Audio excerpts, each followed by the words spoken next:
ونعوذ بالله من شرور أنفسنا ومن سيئات أعمالنا من يهده الله فلا مضل له ومن يضلله فلا هادي له ونشهد أن لا إله إلا الله وحده لا شريك له ونشهد أن سيدنا ومولانا محمدا عبده ورسوله وصلى الله تبارك وتعالى على خير خلقه محمد وعلى آله وأصحابه وأزواجه وذرياته وأهل بيته أجمعين.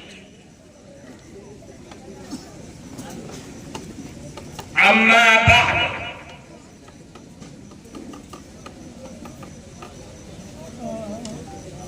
عن عبد الرحمن بن عوف رضي الله تعالى عنه قال قال رسول الله صلى الله عليه وسلم: ثلاثة تحت العرش يوم القيامة: القرآن يحاج العبادة له ظهر وبطن، والأمانة والرحم تنادي الأمن وصلني وصله الله ومن قطعني قطعه الله، أو كما قال رسول الله صلى الله عليه وسلم. محترم صدر جلسہ، حضرات علماء کرام اور اس دینی اور نورانی محفل میں موجود ہمارے معزز بزرگوں اور عزیز دوستوں،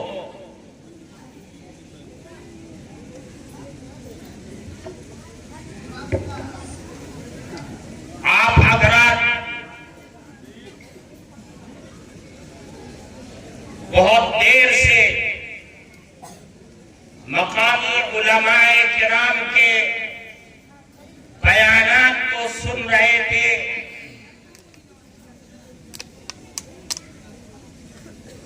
اللہ تعالی ہم سب کو ان کے بیانات اور ان کے مواعظ حسنہ پر عمل کرنے کی توفیق عطا فرمائے. آج کا یہ پروگرام آپ کے اس علاقے کے عظیم الشان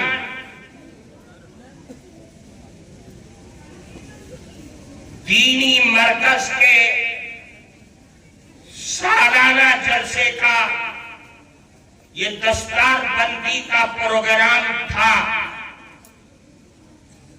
جس میں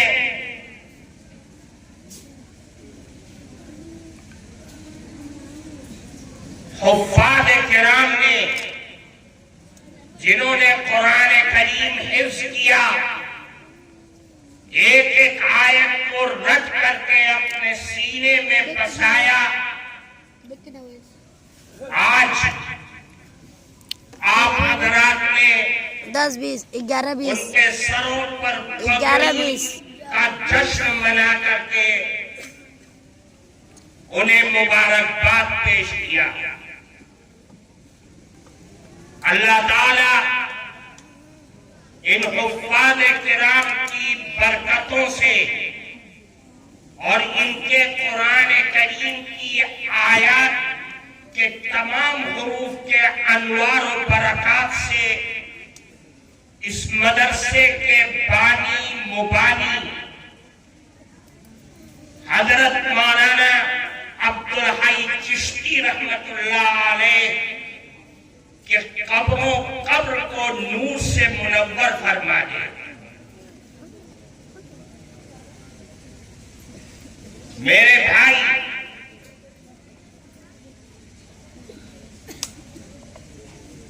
قرآن اللہ کی عظیم الشان کتاب ہے. اس کی عظمت اس کے انوار و برکات اگر رات نہیں کئی رات اور دن صرف قرآن کی اہمیت اور عظمت پر بیان کیا جائے تو کسی مقرر کے بس کی بات نہیں ہے کہ قرآن کی عظمت کو سمیٹ سکے. میں نے آپ کے سامنے حضرت عبد الرحمن ابن عوف رضی اللہ تعالی عنہ کی ایک حدیث پڑھی ہے. اس حدیث میں اللہ کے نبی نے فرمایا کہ 3 چیزیں بالکل قیامت کے دن اللہ کے عرش کے نیچے ہوں گی. جہاں کسی آدم کی اولاد کی پہنچ نہیں ہے, جہاں عام فرشتے بھی نہیں پہنچ سکتے, لیکن اللہ 3 چیزوں کو یہ حق دے گا کہ وہ بالکل اللہ کے عرش کے نیچے آ کر کے کھڑے ہو جائیں گے. انہیں شکل دے گا, انہیں وہ اہمیت اور حیثیت حاصل ہوگی کہ جہاں کوئی اللہ کے عظمت اور جلال کے سامنے کھڑا نہیں ہو سکتا ہے, لیکن یہ 3 چیزیں کھڑی ہوں گی. اس میں سب سے پہلے اللہ کے نبی نے فرمایا کہ قرآن یحاج العباد, اللہ کے عرش کے بالکل نیچے آ کر کے کھڑا ہوگا اور اپنے پڑھنے والے اللہ کے بندوں کے بارے میں جھگڑے گا, اللہ سے سفارش کرے گا, اللہ کے سامنے گڑ گڑائے گا, اللہ کے سامنے اس کی عظمت و جلال کے سامنے اپنے پڑھنے والوں اور اپنے ماننے والوں کی سفارش کرے گا. رک بس ختم ہو قرآن کا کام ہوگا. بول دے, رک جو ختم ہونے والا, اے اللہ ختم ہونے والا, رک جو بول دے. میرے فلاں بندے نے مجھے دنیا میں حیثیت اور مقام دیا تھا, اپنی زندگی میں مجھ کو پڑھا تھا, یاد کیا تھا, میرے حلال کو حلال اور حرام کو حرام سمجھا تھا, اسے جنت میں داخل کیجیے. یہ قرآن سفارش کرے گا, اس لیے کہ قرآن اللہ کی عظیم الشان کتاب ہے. ایسی کتاب, ایسی عظمت والی کتاب دنیا میں اللہ نے کوئی کتاب نہیں بنائی. توریت بھی آئی, انجیل بھی آئی, زبور بھی آئی, اور صحف ابراہیم بھی آئی, لیکن اللہ کے کلام ہونے کا شرط جو قرآن کو حاصل ہے وہ کسی کو حاصل. اس لیے فرمایا کہ آئے مسلمانوں, اپنے رشتے کو قرآن سے مضبوط کرو. قرآن میں کیا چیز ہے؟ اللہ کے نبی نے فرمایا الا انها ستكون فتنہ, اے لوگوں آگاہ رہو, ہوشیار, عن قریب فتنے آئیں گے, آزمائشیں آئیں گی, مصیبتیں آئیں گی, پریشانیاں آئیں گی. صحابہ کرام کے کلیجے ہل گئے. اور میں قلت من مخرج منها یا رسول اللہ, آگی کہتے ہیں کہ اپنے پیچھائے اللہ کے نبی ان فتنوں سے نکلنے کا راستہ کیا ہے, وہ راستہ ہم کو بتلائیں. اللہ کے نبی نے کیا فرمایا؟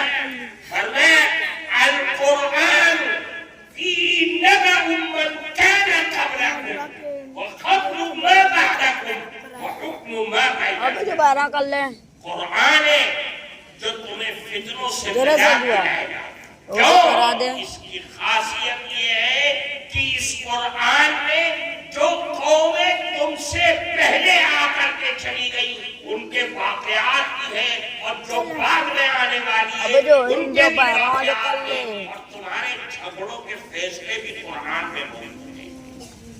قرآن کو پکڑو، قرآن بتلائے گا آدمی آواز جو کر کے کہ آئے قوم عاد کا کیا حال ہوا، قوم ثمود کا کیا حال ہوا، فرعون کو اور اس کی قوم کو کیسے خرچ کیا گیا، قوم لوط کا کیا حال ہوا، یہ سب قرآن میں تم کو ملے گا. اس لیے جو قوم دنیا میں رہتے ہوئے اپنے اللہ کی نافرمانی کر کے زندگی گزارتی ہے، قرآن کہتا ہے ان کا حشر قوم عاد اور قوم ثمود اور قوم لوط کی طرح ہو سکتا ہے. اس لیے قرآن کو لازم پڑھو. قرآن بڑی عظیم شان کتاب ہے. اللہ کے نبی نے فرمایا کہ قرآن ہے کیا چیز؟ ہر مقرر، ہر قائد قرآن کی آیات اور قرآن اللہ کے نبی کی احادیث یہ فرماتی ہے کہ قرآن پڑھو، قرآن کو یاد کرو، قرآن کو پڑھو، قرآن سے آخر قرآن ہے کیا چیز؟ اللہ کے نبی نے فرمایا ان هذا القرآن حبل اللہ. جانتے ہو قرآن کیا ہے؟ قرآن تو اللہ کی رسی ہے. کون سی رسی؟ جسے قرآن کہتا ہے وَاعْتَصِمُوا بِحَبْلِ اللَّهِ. ارے اللہ کے ماننے والوں، اللہ کے رسی کو مضبوطی کے ساتھ پکڑو. وہ رسی ہے کیا؟ اللہ کے نبی تشریف کر رہے ہیں، فرماتے ان هذا القرآن حبل اللہ والنور المبین والشفاء النافع. کہ قرآن ہے کیا چیز ہے؟ قرآن اللہ کی رسی ہے، قرآن نور مبین ہے، قرآن شافع ہے، قرآن شفا دینے والی ہے، نفع پہنچانے والی ہے. قرآن ایسی کتاب ہے. پھر فرمایا کہ قرآن کی خاصیت کیا ہے؟ عصمت لمن تمسک به ونجات لمن تبعه. کہ قرآن بچانے والی ہے، حفاظت کرنے والی ہے ان کی جو قرآن کو مضبوطی کے ساتھ پکڑتے ہیں، جو قرآن کی دعوے داری کرتے ہیں، قرآن کے حلال کو حلال اور حرام کو حرام سمجھتے ہیں، تو قرآن انہیں نجات دلانے والی ہے. دلوں کی تنگی اور غم کو دور کرنے کا آلہ قرآن ہے. قرآن اللہ کی عظیم شان کتاب ہے. آج آپ نے دیکھا کہ قرآن کے حافظوں کے سر پر پگڑی بنی ہے، اعزاز ملا. یہ کیوں ملا ہے اعزاز؟ اللہ کے نبی کی ایک روایت ہے، ایک حدیث ہے. فرمایا ان اللہ تبارک و تعالی قرأ طه و یاسین قبل ان يخلق السماوات والارض بألف عام. کہ اللہ رب العزت والجلال نے سورہ طه اور سورہ یاسین کی تلاوت کیا آسمان و زمین کو پیدا کرنے سے 1000 سال پہلے. ابھی نہ آسمان بنا ہے نہ زمین بنی ہے. اللہ اپنی زبان سے جیسا کہ اس کی شان ہے وہ سورہ طه اور سورہ یاسین کی تلاوت کرتا ہے. کیا سمے ہوگا، کیا کیفیت ہوگی اگر قاری قرآن کی تلاوت کرتا ہے بہترین قاری جلسے میں تو سارا مجمع سبحان اللہ کی رٹ لگانے لگتا ہے، جھوم جاتا ہے. اور وہ تو اللہ ہے جو ساری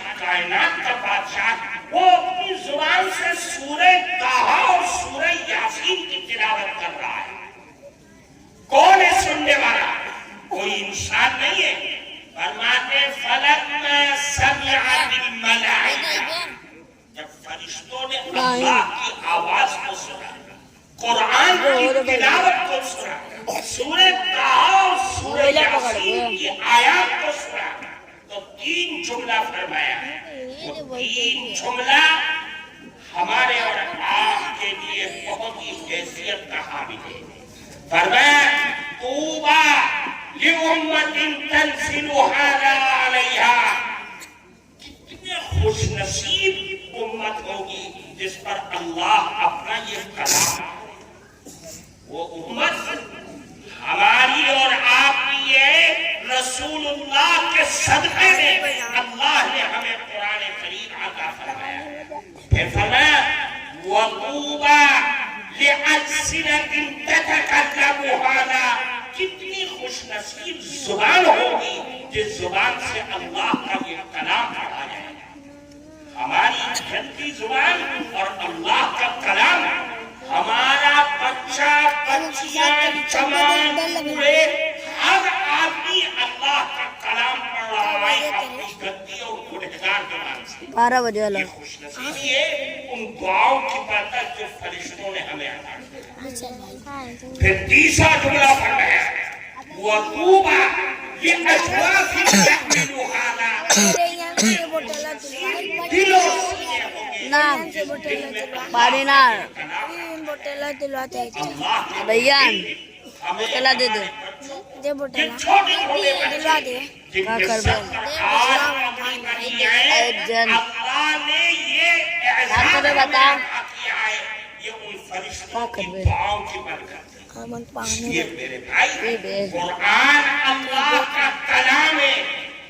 اس قرآن سے وابستہ ہونا ہر مسلمان مرد اور عورت کی ذمہ داری ہے.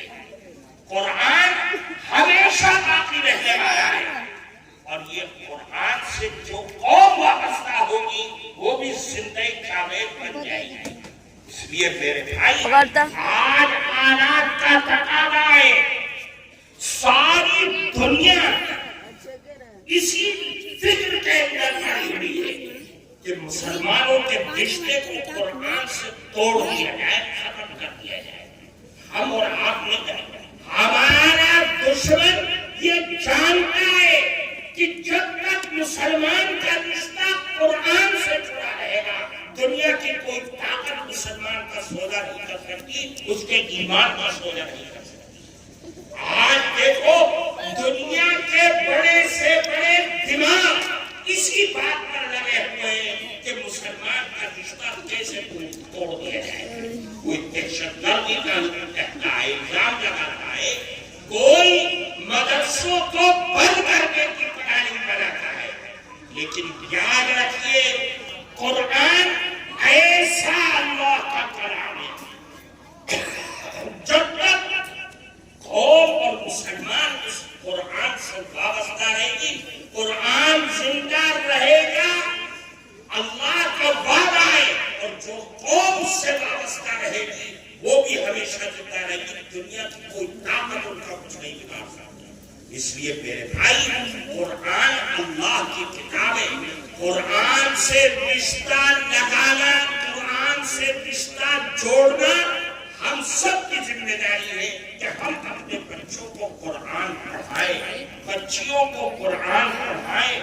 یہی ہے قرآن جو ہماری دنیا اور آخرت دونوں کو آباد کر سکتا ہے، اس کے علاوہ کچھ نہیں ہے. اس لیے میرے بھائی قرآن کا پڑھنا بھی ثواب، قرآن کا دیکھنا بھی ثواب، قرآن کا چھونا بھی ثواب، اور قرآن کو اپنے گھر کے اندر سجانے کے لیے رکھنا بھی ثواب کا کام ہے. قرآن اللہ کی بڑی عظیم الشان کتاب ہے. قرآن قبر کے اندر بھی نجات دلانے والا، دنیا کے اندر بھی نجات دلانے والا. اگر کوئی کتاب ہے اللہ کی تو وہ قرآن ہے. قرآن سے ہم سب کو رشتہ مضبوط رکھنا چاہیے. ایک چیز پھر فرمایا بالکل عرش کے نیچے ہوگی دوسری چیز، والامانہ،